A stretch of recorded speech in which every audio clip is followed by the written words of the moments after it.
2006 to 2012, a white police officer killed a black person at least twice a week in this country.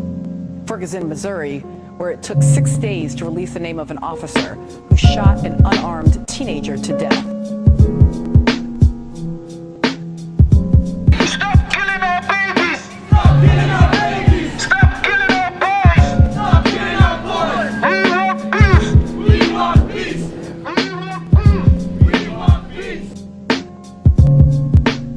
We're always told, remember 9/11, which we should. It changed the world.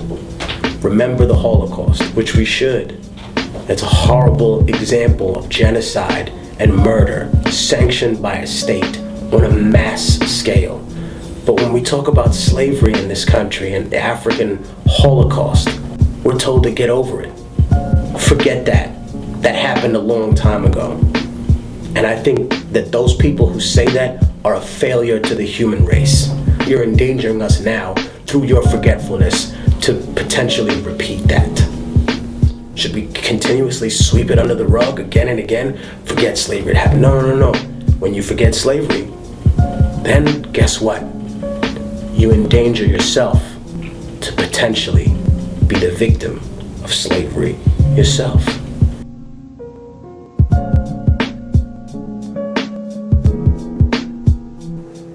Well, I think that we also have to talk about the narrative and making sure we're starting at the beginning. You will find that the people doing the oppressing often want to start the narrative at a convenient point. We always want to start the story in the middle. This started with a kid getting shot and killed and left in the street for 4 hours. I've never seen a white body left in the street for 4 hours in the sweltering heat. There's a lot of bizarre behavior going on, and that is the story. That's where we need journalism. And this idea that because he stole a handful of cheap cigars, what's that worth, $5 from a convenience store? I lived in the white suburbs of this country for a long time. I know plenty of white kids that steal stuff from this convenience store. There's plenty of this idea that every time a black person does something, they automatically become a thug worthy of their own death. When it's we don't own drug crimes. We're not the only ones that sell and do drugs all the time. We're not the only ones that steal. We're not the only ones that talk crazy to cops. The rest of us are not treated like human beings. Period. And that needs to be discussed. That is the story. Hands up, don't shoot! Hands up, don't shoot! Hands up, don't shoot! Hands up, don't shoot! Hands up, don't shoot! Hands up, don't shoot! Enough is enough! Enough is enough! Enough is enough! Enough is enough! Officer, don't kill me! Hands up, don't shoot! No more injustice! No more injustice! No more police brutality! No more police brutality! Dred Scott sued for his freedom on the grounds that he and his wife had for many years lived in a free state. His case eventually went to the Supreme Court, and in 1857, Chief Justice Roger Taney declared that Scott had no right to sue because as a black man, he was never intended to be an American. Taney went on to say that black men had no rights, which the white man was bound to respect. No rights, which the white man was bound to respect.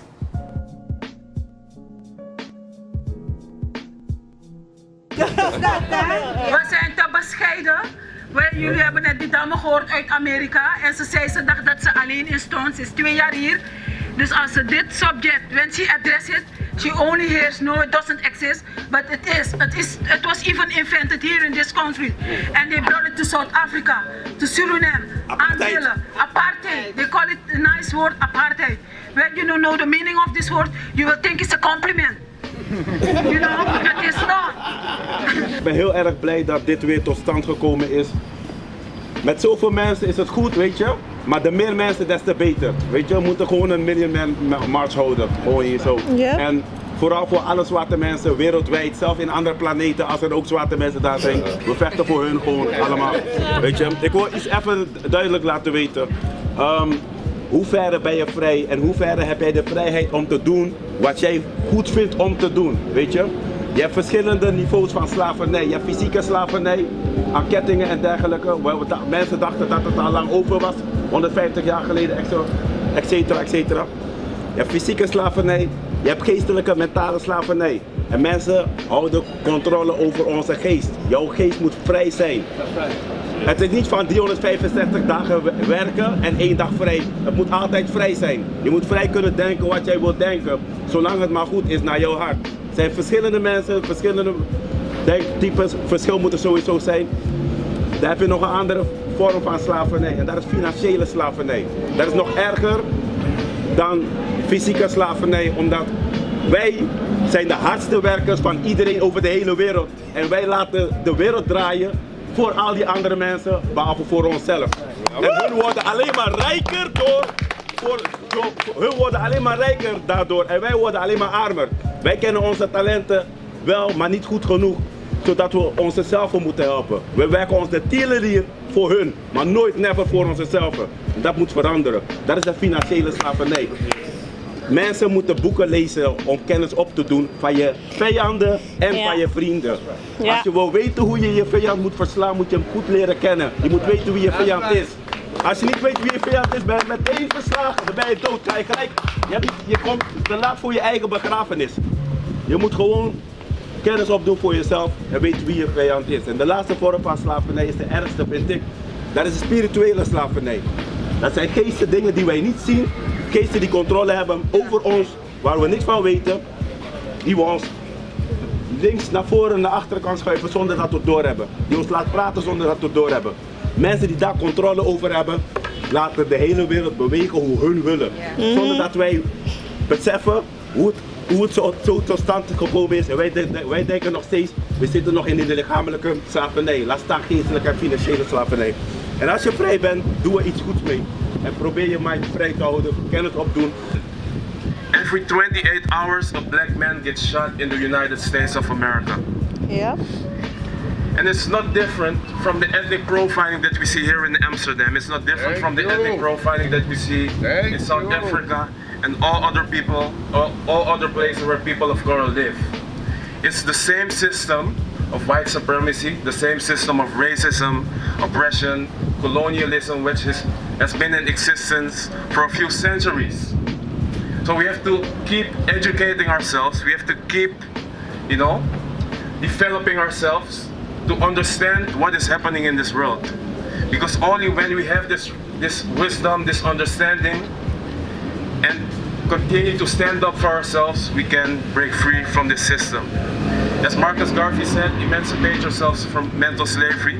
No one but ourselves can free our minds. So the message I would like to give is that it's ourselves that have to take the responsibility to continue to stand up.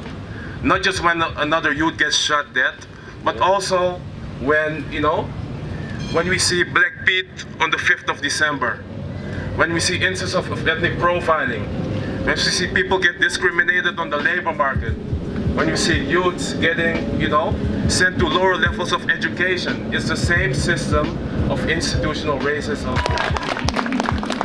I'm an activist from Berlin. I'm with a black organization called the Initiative of Black People in Germany, and we have been organizing in the past years, especially around racial profiling.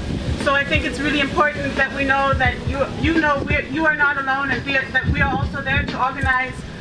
We do try to focus more on the grassroots level. That's what we're currently developing more and more. The picture campaign that you did earlier, we did that yesterday. We had a big street festival. So I think it's really important that we unite more, that we see each other's struggles, especially in the European context. We're very much together in the political sphere, so we need to strategize and think about what we're doing. So if you are politically active and you want to join us, please come and talk to me later, because there's a project I've been working on for the last year, and it's basically about networking for black advocacy groups.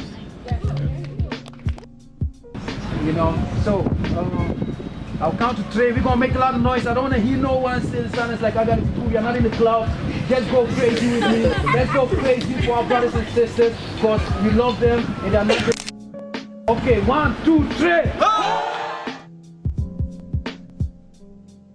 You know what's going to start a race riot?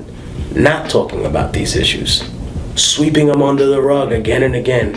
That's what causes a race riot. Pretending it never happened. I think there comes a time that you have to wonder, is this the life that you want to be part of?